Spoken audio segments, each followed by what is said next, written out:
Et bonjour à tous, on se retrouve aujourd'hui pour une nouvelle vidéo d'analyse fondamentale dans le secteur aérospatial et défense. Nous verrons pourquoi nous avons pris ce secteur.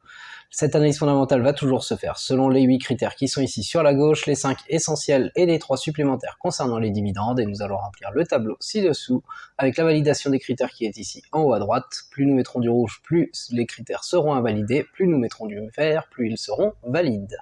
Pour sélectionner le secteur du jour et l'entreprise française avec laquelle nous commençons, nous prenons le SBF 120, toute la composition de ce SBF 120 au niveau des sociétés, nous trions par performance et sur les performances sur un mois. La meilleure performance, on voit que c'est Électricité de France, mais nous n'allons pas voir Électricité de France EDF puisque c'est juste la reprise par l'État qui fait notamment ça et la sortie de cote de la bourse qui va être bientôt annoncée pour Électricité de France. Nous avons déjà vu EuroAPI dans le cadre des biotechnologies. Il y a ici Gaz Transport dans les transports, qui se porte bien aussi, puisque nous regardons sur un mois, mais aussi ce qui se passe depuis le début de l'année et sur un an notamment. C'est encore mieux si sur 3 ans aussi, c'est dans le vert. Getlink, nous l'avons également vu dans le cadre des transports avec GTT. Nous avons déjà vu également Neoen, ici, dans les services d'électricité. Et vient ensuite ici Thales, que nous n'avons pas encore vu, et c'est pour ça que nous allons dans ce secteur aérospatial et défense, avec la première société, Thales, société du SBF 120 et du CAC 40. Thales, c'est un groupe d'électronique français qui est spécialisé dans l'aérospatial, la défense, la sécurité, le transport terrestre, et le siège social, il se situe dans le quartier de la Défense à Paris. La société, elle est présente dans 80 pays, elle emploie plus de 80 000 salariés en 2019, et c'est tout simplement l'un des leaders mondiaux des équipements à destination des industries de l'aéronautique, de l'espace, de la défense, de la sécurité et des modes de transport. Si on va voir un peu plus en détail pour ce leader européen de la fabrication et de la commercialisation d'équipements de systèmes électroniques, nous avons la répartition du chiffre d'affaires par famille, comme suit, avec tout d'abord un peu plus de la moitié pour les systèmes de défense et de sécurité, et avec tout ce qui se passe entre l'invasion de la Russie en Ukraine, la guerre entre la Russie et l'Ukraine, et qui risque malheureusement de durer, eh bien c'est un pôle qui risque de perdurer. Dans ce pôle système de défense et sécurité, nous trouvons les systèmes d'information et de communication sécurisés, donc tout ce qui est système de commandement de contrôle, les systèmes de communication, de protection, la cybersécurité. Nous avons les systèmes de mission de défense, donc tous les systèmes de guerre électronique et drones, dont on entend parler notamment dans cette guerre. Il y a également toute une partie système terrestre et aérien, avec les systèmes de défense aérienne, de contrôle aérien, systèmes, missiles de défense terrestre et systèmes optroniques. La deuxième partie, avec un peu plus d'un quart, le deuxième pôle, c'est les systèmes aérospatiaux. Il s'agit ici d'équipements avioniques, donc les éléments de cockpit, de multimédia de cabine, de simulation et des systèmes spatiaux tels que les satellites et les charges utiles. On trouve en troisième avec 18,5% du chiffre d'affaires les solutions d'identification de sécurité numérique, et enfin il reste 0,6% du chiffre d'affaires qui est dans d'autres activités. Le groupe, il détient notamment une participation de 35% en Naval Group, donc l'ex-DCNS, vous avez entendu parler avec la crise des sous-marins, probablement avec l'Australie, qui fabrique ce groupe, Naval Group, fabrication d'événements navals à destination des secteurs de la défense et de l'énergie nucléaire, et donc du coup une forte participation, un tiers par Thales à noter. Au niveau de la répartition géographique du chiffre d'affaires pour Thales, on trouve plus de la moitié en Europe, 12% en Amérique du Nord, l'Australie et la Nouvelle-Zélande pour 6%, et il reste quand même un quart qui est dans d'autres pays dans le monde. Donc il y a une belle diversification au niveau géographique, en plus de toute la diversification au niveau des activités, et notamment une activité qui risque de perdurer avec la guerre qui est amenée en tout cas à ne pas se terminer. En tout cas, ce sont les nouvelles que nous avons. Et donc, pour tout ça, nous pouvons mettre du vert côté business, même si c'est un business qui peut être réticent pour investir dedans. Ça, c'est votre choix. Au niveau du groupe Thales, eh bien, vous allez retrouver leurs différents marchés, avec la défense et la sécurité qui arrive en premier, tout ce qui est digital, identité et sécurité, l'aérospatial, que l'on trouve ici, tout ce qui est transport ensuite, et vous voyez des marchés un peu plus spécifiques ensuite. La capitalisation boursière pour Thales, elle s'élève à 25,19 milliards d'euros. C'est une grosse capitalisation française du SBF 120 et du CAC 40. Pas de souci pour ce critère, nous pouvons mettre du vert. Au niveau des résultats nets, l'évolution du résultat net sur les 5 dernières années, vous la voyez ici. Eh bien, ça va être plutôt sans tendance, c'est ce qu'on voit, hein, ça se voit aussi au niveau du chiffre d'affaires en bleu, puisque effectivement en 2021 nous avons 1,09 milliard de résultats nets de bénéfices, alors qu'en 2017 nous étions à 679 millions, donc là c'est plutôt croissant sur 5 ans, mais sur 3 ans, eh bien, on voit qu'on passe de 1,12 milliard à 1,09 milliard, et donc on diminue plutôt sur 3 ans, et par contre c'est du coup assez neutre comme tendance, c'est ce que nous mettons en jaune. Néanmoins, avec tout ce qui se passe notamment dans le monde et les pays européens qui veulent aller booster un peu plus toute cette partie militaire, notamment, et défense et sécurité, eh bien, le chiffre d'affaires, les résultats, les estimations pour la suite, eh bien, sont en progression. Et donc, Thales devrait sortir de cette tendance neutre au niveau de ses résultats nets pour aller vers une tendance plus positive, vers du vert clair dès que nous aurons les résultats 2022 et voir du vert au bout d'un moment. Donc c'est cette tendance-là que vous pouvez jouer si cette action et si ce secteur de l'aérospatiale et de la défense et de la sécurité vous intéresse. Au niveau du cours de bourse, son évolution, eh bien lui, ce cours de bourse, il est dans le vert. 26,83% de hausse sur 5 ans, c'est plus de 5% par an, donc c'est une belle hausse. Et sur 3 ans, nous avons 15,69% de hausse, donc là aussi c'est à plus de 5% par an, même si à chaque fois c'est peu plus de 5% par an, mais c'est quelque chose qui est en hausse, et donc c'est un critère que nous allons mettre en vert. Et vous voyez hein, l'impact de la guerre ici avec la forte montée, vous voyez 58% de prix, hein, ici ça correspond à peu près voilà, à l'annonce de l'invasion par la Russie de l'Ukraine. Et du coup, on voit cette forte augmentation, depuis ça consolide un peu plus, mais après, à voir avec tous les secteurs qui veulent se renforcer, ce que cela va devenir. En tout cas, un critère en vert. Le PER, le ratio cours sur bénéfice, il s'affiche ici à 26,30. Il se situe donc dans notre zone élevée, un indice de cherté relativement élevé, mais plutôt dans la partie basse de cette zone, puisque c'est la zone qui va de 25 à 35. Et c'est la zone que nous mettons en orange. Ce n'est pas la zone très élevée, c'est juste une zone élevée. Passons sur les critères concernant les dividendes, et vous voyez cette augmentation globale des dividendes pour Thales depuis des années. Nous nous concentrons sur les 5 dernières années, donc 2018-2022. Et là, ce que l'on voit, c'est globalement en augmentation, puisque l'on passe d'un dividende de 1,75 € par action à un dividende de 2,56 € par action en 2022, mais c'est néanmoins pas complètement croissant, puisque notamment en 2020, le dividende a largement été réduit. Néanmoins, c'est globalement croissant, et c'est donc un critère en vert clair.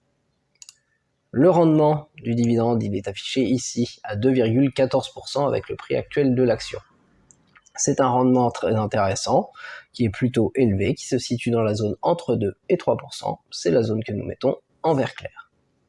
Et associé à ce rendement plutôt élevé, voici la distribution sur le résultat net. Et comme vous le voyez, eh bien, ça est dans la politique de l'entreprise de verser une part relativement modérée des bénéfices, et pas complètement tous les bénéfices. C'est toujours moins de 60% sur tous les chiffres que nous voyons là. Et avec les résultats qui vont avoir tendance à augmenter selon les estimations, on risque d'avoir cette politique qui va continuer, et donc avoir un versement de dividendes sécurisé. Et une politique qui est donc sécurisée pour ce versement de dividendes et qui maintient le côté financier de l'entreprise. Pas de souci à se faire de ce côté-là. Et donc, un dernier critère en vert. Passons sur le Stoxx Europe 600, et donc là, nous reprenons la carte thermique des marchés boursiers sur le Stoxx Europe 600 pour les 600 plus grandes entreprises européennes, pour aller trouver notre entreprise dans ces secteurs portés par les événements actuels de la guerre en Ukraine. Nous allons donc dans la technologie électronique, il y a assez peu d'entreprises ici. On retrouve forcément l'entreprise Thales que nous venons de voir, et nous voyons que sur un mois, eh bien, ce secteur est en forte progression sur pas mal d'actions. Trions donc sur 3 mois plus tôt pour voir davantage, et là on voit uniquement 2 sociétés qui ressortent, qui sont 2 sociétés britanniques, et donc non éligibles au PEA, Medjid d'un côté et BAE Systems de l'autre, BAE Systems se portant encore mieux. Sur 6 mois pour confirmer, nous avons BAE System qui se porte très bien avec 30% de hausse. Nous allons partir donc sur BAE System. BAE Systems, c'est une entreprise britannique travaillant dans les secteurs de la défense, de l'aérospatiale. Dans le secteur de la défense, elle est même en 2020 la 7e entreprise mondiale et la première entreprise européenne, tout simplement. L'entreprise, elle est née le 30 novembre 1999 par le rapprochement de l'ancienne British Aerospace et de Marconi Electronic Systems, tout ça pour former BAE Systems. Comme vous pouvez le voir, BAE Systems, c'est l'héritier de nombreuses entreprises de la défense et de l'aéronautique qui sont citées ici, mais elle est aussi désengagée de certaines activités européennes en se retirant notamment d'Airbus, EADS et ainsi de suite. En plus de la date de création de 1999, les effectifs pour BAE Systems sont affichés ici à 78 000 personnes, ces chiffres datent de 2018. Allons voir plus en détail la répartition du chiffre d'affaires pour ce leader mondial de la conception, de la production, de la commercialisation de systèmes et d'équipements de défense aérospatiale. Et ces activités s'organisent autour de 3 familles de produits qui sont les équipements terrestres. Donc là, on retrouve tout ce qui est véhicules de combat, chars, lanceurs de missiles, systèmes d'artillerie, munitions. Forcément, tout ça, c'est un pôle qui va être porté par la guerre. Les systèmes électroniques de communication, de navigation et de simulation arrivant de deuxième famille. En outre, le groupe, il propose des services de réparation des navires dans ce pôle. Le troisième pôle, il s'agit des équipements aéronautiques et marins, notamment avions, bateaux, sous-marins. Au niveau de la répartition géographique de ce chiffre d'affaires, on la retrouve ici avec beaucoup de pays annoncés, 19,7% au Royaume-Uni, l'Europe représente 11,4% des chiffres d'affaires, les États-Unis 42,7%, l'Arabie Saoudite 11,7%, le Qatar 5,9%, le Moyen-Orient pour 1,5%, l'Australie pour 3,6%, l'Asie-Pacifique pour 2,1%, le Canada pour 0,7% et il reste encore d'autres 0,7%. Tout cela pour dire que c'est une bonne répartition géographique, en plus d'une bonne diversification des activités portées par les événements actuels malheureusement, et donc du coup nous pouvons mettre du vert côté business. Et bien entendu sur le site vous allez retrouver les différents marchés avec les futures technologies, tout ce qui est aérien, tous les chars qui sont ici, la cybersécurité et l'intelligence artificielle, l'électronique, les services et tout ce qui est sur la mer.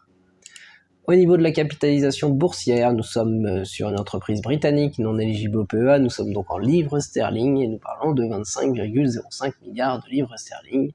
Si nous faisons la conversion, vous voyez que ça correspond, ces 25 milliards à 29,97 milliards d'euros.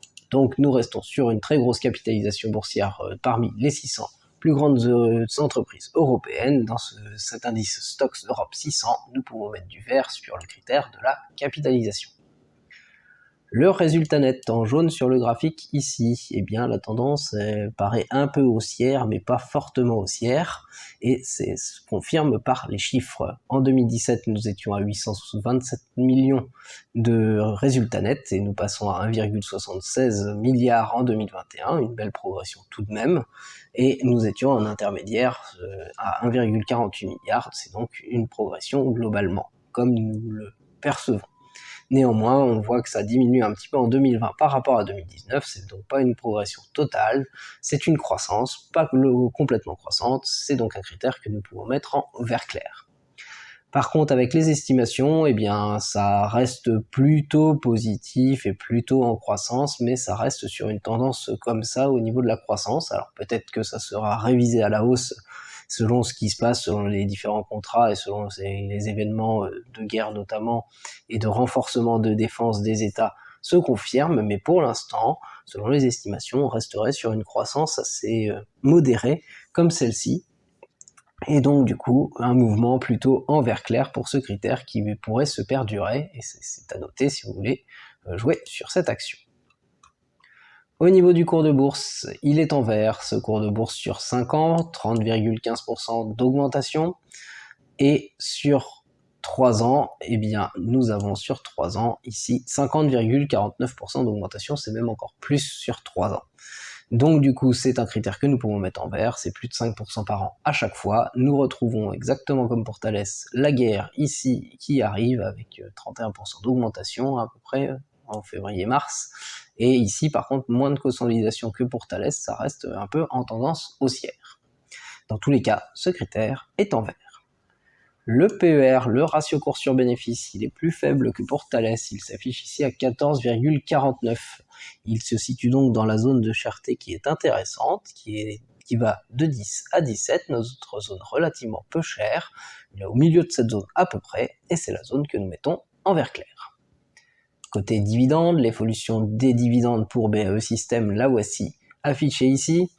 En 2020, ne cherchez pas le pic, c'est un dividende un peu exceptionnel qui s'est passé, mais sinon on voit une politique de dividende plutôt en augmentation année après année. Quand nous nous focalisons sur les 5 dernières années, c'est effectivement croissant puisque nous passons de 0,22 à 0,25 ici, en passant par un 0,37 ici. Mais du coup, c'est une croissance plutôt pas complètement croissante avec ce pic, même si ça serait presque globalement croissant. Néanmoins, nous allons mettre pas complètement croissant, du vert clair, ça ne change rien à cette tendance plutôt croissante et qui suit un peu celle des résultats. Le rendement, il est affiché ici à 3,16%, c'est un rendement plus intéressant que pour Thales, puisque là il dépasse la zone des 3%, c'est ce que nous mettons plutôt dans les forts rendements, et c'est donc un critère que nous mettons en vert pour ce rendement. Associé à ce fort rendement, vous voyez la distribution sur le résultat net, le ratio de distribution avec les différents chiffres. Ici, les 3 derniers chiffres à partir de 2019 sont en dessous des 60%, notre zone verte. Ce n'est pas le cas avant, puisque nous avons une zone jaune, on va dire, c'est très à la limite, hein. Mais c'est la zone jaune, ça va de 70 à 80%, donc c'est 2018, c'est presque en zone vert clair. Et ici, une zone plutôt orange, la zone qui va de 80% à 90%, même si c'est la dernière année, donc du coup en 2022 ça devrait être différent. Et du coup, probablement que la politique des dernières années va continuer à s'appliquer, que ça va améliorer cette tendance, environ le 83% pour un chiffre plus petit. Néanmoins, dans tous les cas, c'est une tendance qui est globalement bonne au niveau du ratio de distribution. La politique a l'air plutôt bonne et plutôt saine pour les finances de l'entreprise, avec un versement qui n'est pas trop élevé. Néanmoins, il y a des petits bémols sur les 2 premières années. Pour la troisième entreprise, nous partons sur le marché des États-Unis, et donc nous reprenons la carte thermique des marchés boursiers sur l'indice du S&P 500, cette fois-ci les 500 plus grandes entreprises du côté américain. Nous partons toujours dans le grand secteur technologie électronique. Nous avons ici davantage d'entreprises, et comme pour l'Europe, eh bien quand on met sur un mois les performances, ça se passe plutôt bien, nous avons plutôt beaucoup de vert. Nous allons donc filtrer plutôt sur 3 mois, et là, dans notre secteur plus précis de l'aérospatiale et de la défense, nous avons uniquement Northrop Grumman qui est ici. Nous allons voir sur 6 mois si elle confirme évidemment, donc nous allons voir Northrop Grumman. Northrop Grumman Corporation, c'est un conglomérat américain qui est né de la fusion entre Northrop et Grumman en 1994, et dont les activités tournent autour des secteurs de l'aéronautique, de la défense, vous voyez, aéronautique, espace, électronique, et ainsi de suite. L'entreprise emploie 97 000 employés en 2021, et cette même année, la 3e entreprise d'armement dans le monde. Allons voir plus en détail pour cette société aérospatiale et de défense dans le monde entier. Elle décompose ses activités en 4 segments. Le premier segment, il s'agit du secteur des systèmes aéronautiques. Et ici, dans ce segment, l'entreprise, elle conçoit, développe, fabrique, intègre et entretient des systèmes d'aéronefs pour les missions stratégiques et tactiques de renseignement, de surveillance, de reconnaissance, donc ce qui s'appelle ISR, les systèmes d'avions de frappe longue portée, les avions de combat tactique et les systèmes de gestion de combat aéroportés. Dans le deuxième segment, qui s'appelle système de défense, l'entreprise elle propose des systèmes d'armes et de missions aux clients des agences militaires et civiles américaines. Vous avez plus de détails sur les principaux produits et services ensuite, avec notamment, vous voyez, le service cloud par exemple ici. Le troisième secteur, il s'appelle les systèmes de mission, et là l'entreprise elle offre des systèmes ISR, de commandement, de contrôle, de communication, ordinateur, des capteurs radars, électro-optiques, infrarouges, acoustiques, des systèmes de guerre électronique, des systèmes de communication et de réseau, des systèmes de traitement, la navigation, les systèmes de lancement de puissance maritime, de propulsion et de charge utile. Vous voyez encore d'autres fournitures par ce segment. Et enfin, le dernier segment qui s'appelle Space Systems, et il propose des satellites et des charges utiles, systèmes au sol, systèmes de défense antimissile et intercepteurs, des lanceurs et systèmes de propulsion connexes et des missiles stratégiques. Tout ça pour dire que cela fait beaucoup d'activités au sein de 4 grands pôles pour cette entreprise qui a été créée en 1994, il y a bien longtemps, et même vous voyez la fondation initiale, si on prend avant la fusion de l'entreprise, c'est 1939, donc ça fait bien plus longtemps que cela, et donc nous pouvons mettre du vert pour cette entreprise sans aucun souci. Vous allez retrouver bien sûr les différentes thématiques de l'air, de la cyber, du terrain, de la mer et de l'espace sur leur site internet avec tous les détails. La capitalisation boursière pour Northrop Grumman, elle s'élève ici à 71,69 milliards de dollars. C'est une grosse capitalisation boursière de côté des États-Unis, et donc du coup nous pourrons mettre du vert. Au niveau du résultat net, le critère du résultat net, son évolution sur les 5 dernières années, vous le voyez en jaune ici, et ça se voit tout de suite, c'est plutôt croissant. Tout simplement parce qu'en 2021, eh bien, ce résultat net est largement plus, la part en tout cas, largement plus grande que pour les autres années. Néanmoins, c'est pas ce que l'on retrouve sur les chiffres d'affaires ici en bleu, et c'est tout simplement probablement une vente un peu particulière en 2021, c'est en tout cas une année un peu particulière. Néanmoins, c'est globalement croissant, nous allons mettre donc ce critère en vert clair pour cette tendance globalement croissante. C'est seulement globalement croissant parce qu'on se voit aussi à l'œil nu, en 2019 ça diminue par rapport à 2018 par exemple. Pour les estimations pour la suite, eh bien ça va retomber en dessous de cette barre qui est anormale entre guillemets sur le résultat net, mais qui c'est très bien d'avoir des bénéfices comme ça, pour reprendre plutôt une tendance tout à fait croissante, mais plus raisonnable, on va dire, par rapport aux autres résultats nets précédents. Mais on va rester plutôt dans cette tendance croissante et donc aller sur un critère en vert clair qui devrait perdurer. L'évolution du cours de bourse, eh bien, ça se voit à l'œil nu, il est en vert, il est globalement haussier, et là c'est 71,09% de hausse sur 5 ans, donc c'est vraiment une très forte hausse. Et sur 3 ans, cela ne va pas changer grand-chose, puisque là nous allons avoir 40,26% de hausse, c'est là aussi une forte hausse, plus de 5% par an en moyenne. Nous voyons la guerre en Ukraine qui est à peu près ici, sur le mois février-mars avec 23-24% de hausse quasiment, et depuis cette petite tendance haussière, c'est volatile, mais une tendance qui continue plutôt à la hausse avec des plus bas de plus en plus haut et des plus hauts de plus en plus haut. En tout cas, un cours de bourse globalement haussier en vert et donc un critère en vert.